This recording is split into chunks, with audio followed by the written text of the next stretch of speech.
হ্যাঁ বল। আরে আমি শুনতেছি কিসের বং বেডি আর অ্যাঞ্জেল পিয়ার নাকি ব্রেকআপ হয়ে গেছে। আরে আমিও তো জানি না, আমিও তো এরকম শুনছি রে। এই সোশ্যাল মিডিয়ায় তো এসব নিয়ে খুব কন্ট্রোভার্সি চলছে। আরে তোর না বান্ধবী অ্যাঞ্জেল পিয়া?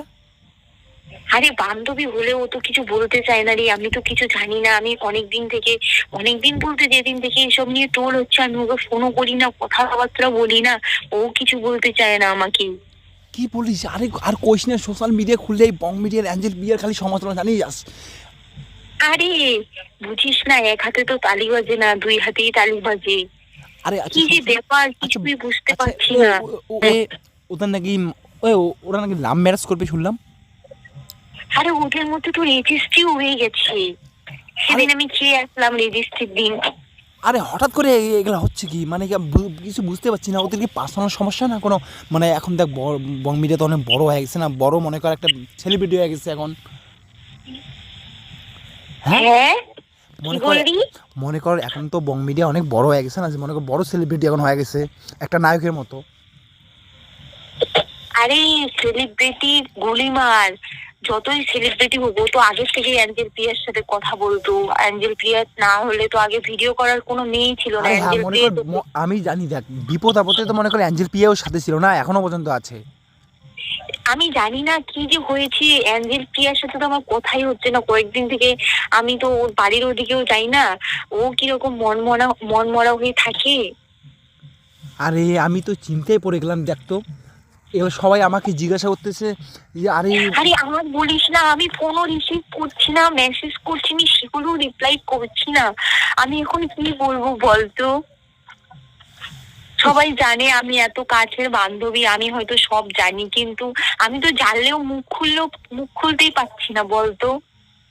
আরে চিন্তায় পড়ে গেলাম, বলতো এগুলা কি হচ্ছে কি বলতো। আর আর সোশ্যাল মিডিয়া খুললেই তো খালি ওর আর ওর, ওই কি একটা মেয়ে আবার ভিডিও করে ছেড়ে দিয়েছে নাকি ওর বয়ফ্রেন্ডের সাথে, নাকি ওর আবার সম্পর্ক। কি এসব যে বলিস? কি কি যাচ্ছে! পরকীয়া সম্পর্ক? হ্যাঁ, পরকীয়া সম্পর্ক। আবার নাকি অ্যাঞ্জেল প্রিয়া নিজের থেকেই মেসেজ করেছে ওই অর্পণ নামে ছেলেটাকে, হ্যাঁ, জানিস? তারপর? আচ্ছা আচ্ছা, দাঁড়া দাঁড়া দাঁড়া তারপর দাঁড়া। ওই মানে মেয়েটার সাথে কি সম্পর্ক, না ছেলেটার সাথে পরকীয়া সম্পর্ক, মানে বুঝলাম না আমি ব্যাপারটা। আরে মেয়েটার সাথে সম্পর্ক না, ওই অ্যাঞ্জেল প্রিয়া নাকি অর্পণ নামে একটা ছেলেকে ইনস্টাগ্রামে নিজে থেকে হাই পাঠিয়েছে। হ্যাঁ, পাঠাতেই তারপর পারে।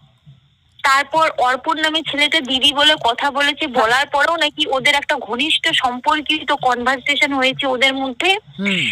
তারপরে সেগুলো ধরা পড়েছে সবকিছু ওই অর্পণের গার্লফ্রেন্ডের কাছে। ওর গার্লফ্রেন্ড আবার লাইভে এসে সবকিছু বলে দিয়েছে যে অ্যাঞ্জেল প্রিয়া ওর রিলেশনশিপে ঢুকেছে।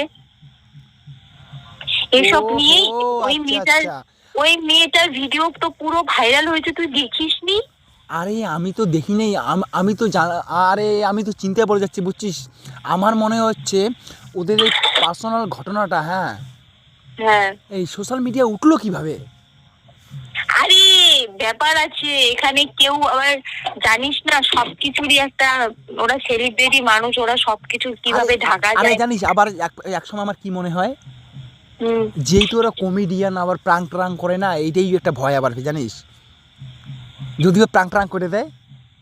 কোনো প্র্যাঙ্ক না, এটা যদি প্র্যাঙ্ক হতো এটা তো কতদিন থেকে দেখিস না অ্যাঞ্জেল পিয়ার সাথে কোনো ভিডিও নেই ওর।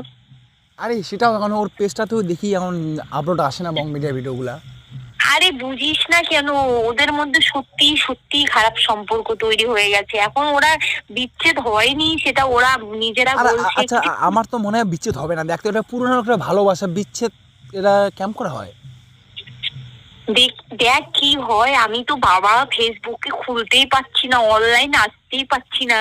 আসলেই আমাকে খালি মেসেজ করছি, আমি তার জন্য আসতেই পাচ্ছি না, জানিস?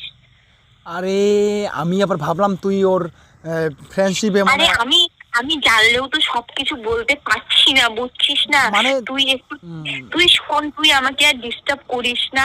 আমি কারো ফোন তুলছি না, আমার পেট থেকে কখন কথা বেরিয়ে যাবে, তখন আবার আর একটা কিছু হয়ে যাবে, বুঝছিস? তুই তুই অন্য কাউকে ফোন কর, আমি আমি আমি ওসব ব্যাপারে কিছু বলতে পারবো না। আরে শোন শোন, আগে শোন কি বলি। বল। এই মনে কর, আচ্ছা তোর কি মনে হয় ভালোবাসা মানে যারা খুব রিয়েলিটি ভালোবাসে, ঠিক আছে, এই ভালোবাসাটা কখন কখন পরকীয়ায় পরিণত হয়? আরে কখন আবার, যখন তোকে মনে কর আমি ভালোবাসি, হ্যাঁ তুই মনে কর আমাকে টাইম দিচ্ছিস না, কেয়ার করছিস না, তারপরেও আমি তোর উপর ভরসা করে আছি, কিন্তু হ্যাঁ। ওটা যখন অতিরিক্ত হয়ে যায়, লেবু চিপতে চিপতে তো তেতো হয়ে যায়, হ্যাঁ তখনই তো ভালোবাসাটা ওই যে চিপতে চিপতে তেতো হয়ে যায়, ভালোবাসা ওই যে ওরকম না পেতে না পেতে ফিকে হয়ে যায়, ভালোবাসার রঙও ফিকে হয়ে যায়, ফিলিংসও ফিকে হয়ে যায়। ও আচ্ছা আচ্ছা আচ্ছা। আমার আমার মতে ঠিক আছে, তুই একটা মনে কর মেয়ে, ঠিক আছে, আমি একটা ছেলে। হ্যাঁ হ্যাঁ। তো তোর মতে এই যে যেটা ছড়াচ্ছে বা যেটা শুনতে পাচ্ছি আমরা, ঠিক আছে, হ্যাঁ হ্যাঁ হ্যাঁ। সেটা কি আসলে রিয়াল না হচ্ছে কিছুটা ফেক মনে হয়, বা আমি কিছু বুঝতে পারছি না, কিছু আমাকে বলবি? তোর কেন ফেক মনে হবে, তুই কয়েকদিন পরে বুঝতে পারবি। আর আমরা বা অত কিছু কিভাবে জানবো? দেখ, যতই বন্ধু হই বান্ধবী হই, কাছের কথা বা পার্সোনাল কথা তো শেয়ার করবে না না কেউ। হ্যাঁ হ্যাঁ অবশ্যই। তো ওই ক্ষেত্রে আমি জানি না, বাট আমি যতটুকু ওর সাথে মিশে বুঝেছি, আমার হ্যাঁ। মনে হয় যে রিলেশনটাই খুব ঝড়-ঝাপটা চলছে এখন। জানি না আমি কি হবে, আমি বলতেও পারছি না। ও আচ্ছা আচ্ছা আচ্ছা। আর তুই কিন্তু আমাকে ফোন করিস না এসব ব্যাপারে, শোন, ঠিক আছে? আমি এসব ব্যাপারে কথা বলতে ইচ্ছুক নই। আর শোন, সত্যি একটা কথা বলতে, জানিস কি, কি বল? আমরা না কেউ চাই না যে ওদের রিলেশনটা এভাবে বিচ্ছেদ হোক, কেউ চাই না, কারণ ওরা একটা জোরই একটা মনে কর। তোর কি মতামত? হ্যাঁ অবশ্যই, এটা তো কেউ চাই না। এটা যদি হয় তাহলে তো অনেক বড় একটা প্রভাব পড়বে হ্যাঁ, তো সবার উপরে। আমরা সবাই ভগবানের কাছে প্রার্থনা করি যেন রিলেশনটা ঠিকঠাক হয়ে আগের মতো যেন তারা ফর্মে ফিরে আসে। হ্যাঁ হ্যাঁ, তো এটাই সবাই চাই, কিন্তু হ্যাঁ। জানি না কি হবে। যাই হোক, তো দর্শক বিন্দুরা অবশ্যই তোমরা প্রার্থনা করো যাতে এই সম্পর্কটা সব ঠিকঠাক হয়।